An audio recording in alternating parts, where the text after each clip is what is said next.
A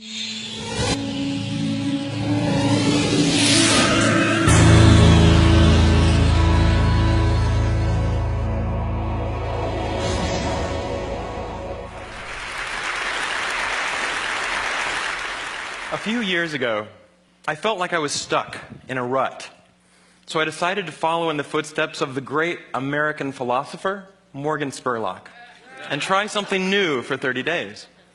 The idea is actually pretty simple. Think about something you've always wanted to add to your life and try it for the next 30 days. It turns out 30 days is just about the right amount of time to add a new habit or subtract a habit, like watching the news, from your life. There's a few things that I learned while doing these 30-day challenges. The first was, instead of the months flying by forgotten, the time was much more memorable. This was part of a challenge I did to take a picture every day for a month. And I remember exactly where I was and what I was doing that day. I also noticed that as I started to do more and harder 30-day challenges, my self-confidence grew. I went from desk-dwelling computer nerd to the kind of guy who bikes to work for fun. Even last year, I ended up hiking up Mount Kilimanjaro, the highest mountain in Africa. I would never have been that adventurous before I started my 30-day challenges. I also figured out that if you really want something badly enough, you can do anything for 30 days. Have you ever wanted to write a novel? Every November, tens of thousands of people try to write their own 50,000-word novel from scratch in 30 days.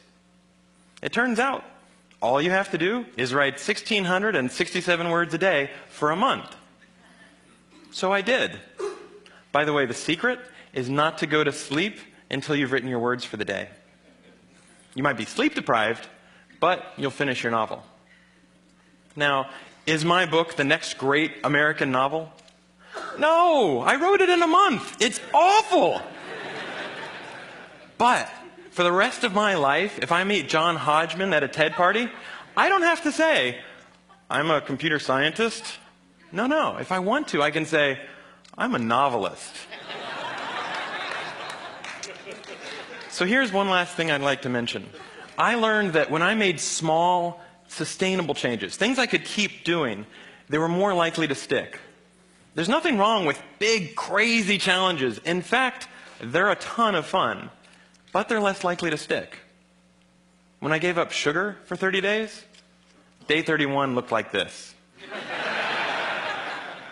So here's my question to you. What are you waiting for? I guarantee you the next 30 days are going to pass whether you like it or not.